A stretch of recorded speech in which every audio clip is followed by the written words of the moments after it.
Hello and welcome back to the Doctor Who Marathon. I'm your host McEdam, and today we're going to be talking about the K9 episode, The Black Hunger, written by Chris Rouchy and is directed by James Bogle. This story is the only story that Chris Rouchy would write for the series, and that's literally the only fact I can think of that is kind of interested in this story in terms of behind the scenes. It's the writer's only script for the series. Usually at this point, this is where I normally talk about like behind the scene issues or discussions, or talk about what people's genuine opinions are. But I think I've established already that K9 just wasn't very popular. There's not much known about it, really. The story starts off feeling like a PSA, and I felt like there was going to be like a PSA story about this. However, nothing like that really comes about, and it's really strange, it's really bizarre. So, there's not really much to talk about, like to set the story. Shall we get into the story at hand? The story starts off with quite an interesting opening segment in which Darius, he's basically in the sewers again, in the exact same set with the stony walls. You know the drill, where there's these two people who are doing some sort of experiments. They've got these suits and they're testing out this new technology to get to clean the environment down in the sewers.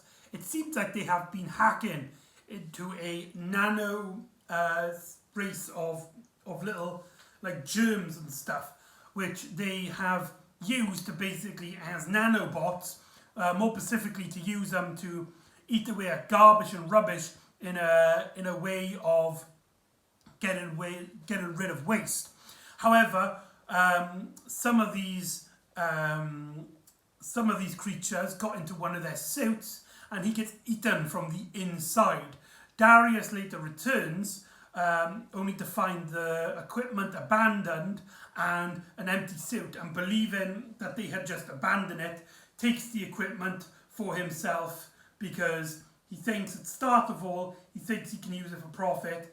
And we later learn as well that he's just not very good at being the handyman to Professor Griffiths, as later on we see that Professor Griffiths and Starkey, they're discussing about a particular experiment that Griffiths has done. Essentially, he needs a controlled experiment to get away from all sorts of bacteria and contaminations. However, living in a house where 3 teenagers usually are located means it's not so great to keep tidy. One of his experiments gone wrong because of decontamination, and he tracks it to pepperoni pizza. And so usually Darius is supposed to be the cleaner, so but he's not there because he's down in the sewers trying to get something scrapped so he can sell. So he gets Starkey to do it, and Starkey is also a part of part of the mess. But Starkey is just like, looks at the mess that Darius and all that have taken up, and finds that it's a bit overwhelming. So him and K9 go and see Georgie and tries to get her to help them clean. However, Darius comes back while Starkey is left, and he uses the technology to clean up, thinking it's a great easy way to take the cleaning and then take the credit for it. So he leaves the machine on whilst he kind of falls asleep. We have this little intense moment where we see the nanobots are just eating everything, eating all the garbage, the rubbish cans, and just all of the rubbish. And then you see it kind of going up to Darius's leg. Seemingly there's some sort of can underneath the chair he's sitting on. And Darius at this point doesn't know about the dangers of this technology, so he's actually not concerned. And it is kind of that really good storytelling method in which you have set up this danger, you set up this threat. However, the actual characters within the story don't know about it. And sadly, That's the only really thing I could say about the story, because apart from that, the story really has very little going for it. The main focus in this story, one of the main focuses on this story, which I did find vaguely interesting, is the conflict between Georgie's mother and Drake, the defense part of the department, the dictatorship that's currently ruling the UK at the moment, defending itself from alien threats. And Georgie's mother quickly tries to learn about this technology, and she is tracing this technology back to aliens, which is why she was brought on board.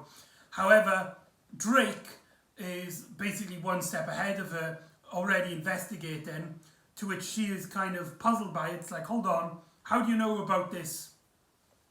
How do you know about this technology? How are you here so quick? To which he claims that it's he's just very persistent, he's just very, keen-eyed. However, Georgina's mother quickly learns that the technology was actually created by him and his department in a project called the Black Hunger, which could also be used as a weapon. However, it was discontinued, the project, because of the dangers and the fact that you couldn't turn it off, and that, if gone wrong, could eat the entire planet. And so Georgina's mother basically is like, right, this is a step too far. After this, you're done. If humans survive, if this gets out, you're done. I'm telling the boss. And you are going down. Which kind of puts Drake in this kind of nervous energy as he tries to explain his philosophy. Which sounds like a great premise for an episode. It sounds like we should have a bedrock for a great episode here. However, Drake is just not an interesting villain. His motivations, the way he speaks in terms of his dialogue, and just the manner he comes across is so clichédly mustache twirling villain that when he's trying to justify it, it's not really that interesting. It's so clearly he's the villain. He is the bad guy, and he basically is like, everybody must be controlled. You must control, and you must be obey the orders, the rules. Otherwise, you only have chaos. And there are some great villains out there in media which do have a philosophy like that. However, they are very interesting. But why doesn't it not work at Drake here? Well, I think it's because he's bit one note. This is the only thing he's going for himself, and this is this point, his philosophy on this never is challenged upon from him as a character. It's never touched upon. It's just his motivation for being a bad guy, and it's clearly a sense of lazy storytelling. Whether this is an issue that is directly responded to Chris Rauchi or the production team, or whether, due to time and limitations, the creative team couldn't get out the product they want, is up in the air. But I don't want to blame any particular people, because creative production is really hard, So essentially, the department don't actually know where this technology has gone, which does kind of put this interesting dilemma, because the main threat, shall we say, including Georgie's mother, who is usually a good guy, she doesn't know about that Darius has taken the technology, and it's her daughter and her daughter's friends that have this technology, and will use it, or at least to be responsible with it. We get a scene in which basically K9, Starkey and Georgie, they basically go back to clean the house, only for the house to be already spotless, and being surprised by the fact that Darius has cleaned everything. But they quickly learn of how he did this, and K9 points out that that every single thing in this room, with the exception of Darius, has been killed. Every insect, every germ, every moth, every fly, every ant. The room is completely devoid of life with the exception of the humans. Being basically completely sterilised. And Darius and Georgie are like, right, we got to put this technology back. Only for Darius to just be like, hold on, no, I found his keepers. I'm using this technology to clean and then take all the credit for it. Or at least sell it for a good profit. But our two main characters are just like, no, we're taking it back. Which, this is then really frustrating as a storytelling method. Because Darius doesn't then join. He is just like, fine, do it yourself. You'll go and sort it out. I'll stick with the professor. Where's the character arc? Where's the character motivation within this story? Think about it. Starts off Darius' story. He's the one who found the technology. He's the one who's lazy enough to use the technology. However, the story never resolves that immoral dilemma. He never is punished. He never is, he never goes through a journey on his thing, on his personality trait that led up to him stealing the thing in the first place. It just feels really odd and it's really lazy storytelling that the two characters who have the least stakes in terms of a moral dilemma are the ones to pull it back, with K9 coming in along for the ride. They try and tries to put the device back where they found it in the hopes that the department will figure it out and will destroy it. There's a scene which is just so, I hate to use the word cringe, but it is pretty cringeworthy, in which they hide the device and one of the RoboCop people, they come up, oh, what's going on here then? It's like a catchphrase or something. And K9 is like, right, we can easily just bluff ourselves out. And essentially the joke is that K9 basically pretends that he is walking his humans, and Darius isn't there. Starkey and Georgie basically pretend to be dog-like, and K9 is basically the master of them two. Whilst the RoboCop is just like, okay then, just make sure that they're muzzled or something and walks off. That joke just falls so hard on its face. It's kind of funny how they even thought that was funny in the first place. It's so horribly executed. But like I said, the second half of the story really just drops the ball, as we got the characters who are, like I said, who are least involved in this story in terms of the emotional and ethical stakes in this adventure. Really, it should be Darius taking it back and he's learning an adventure, or something. That would have been a much better script. But essentially, they accidentally drop no, they don't. Drake discovers that K9 and two friends are in the sewers with the device. So Drake decides to activate this explosion on the device, and when it detonates, it will destroy. It would kill K9 and the two children.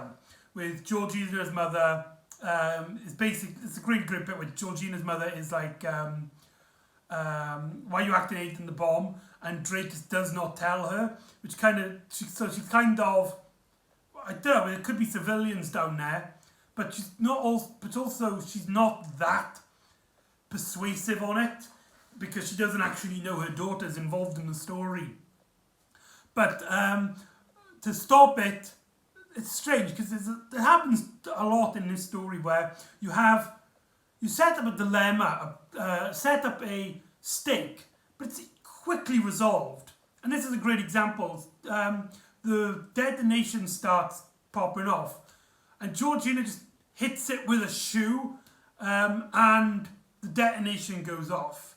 However, that's not the end of it, as the machine is now broken to the point where it cannot retrieve these.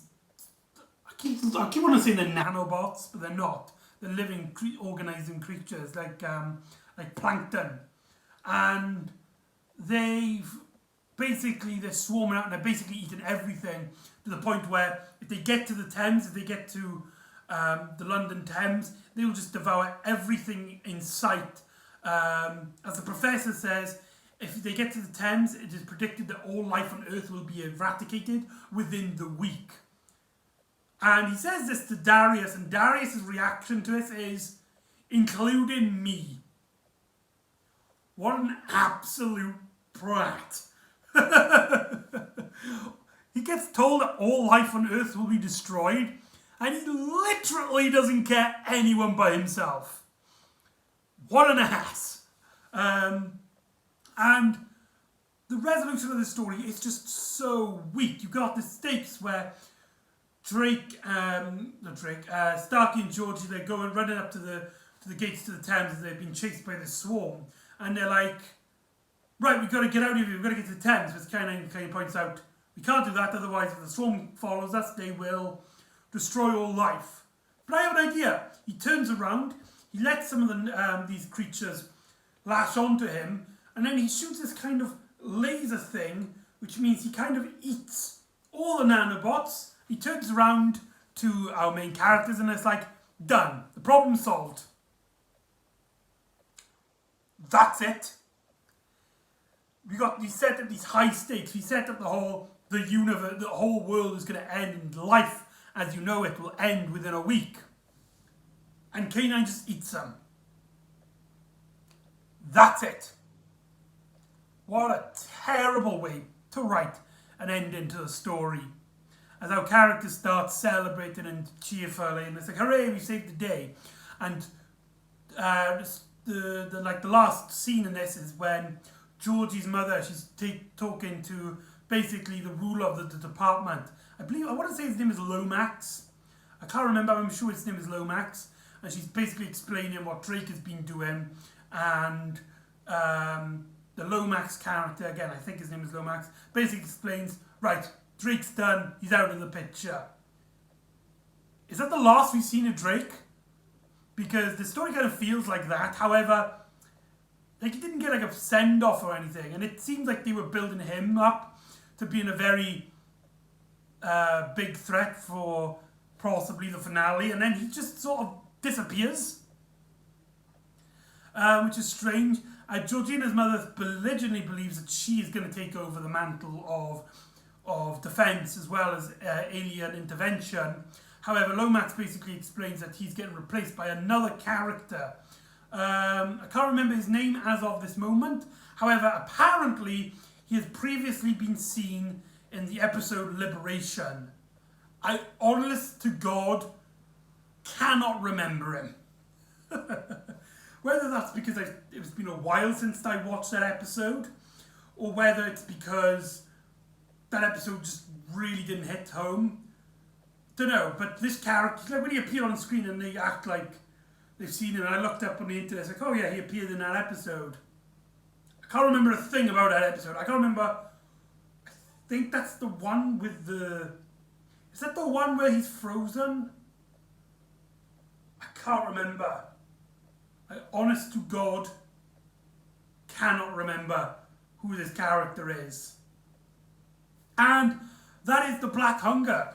Overall, this is a very weak entry into the K9 series. Even usually they're like a bit boring and a bit forgettable. However, this one I feel like fails on such a big structure, story-wise, that it is genuinely just a bad story, a bad story in my opinion.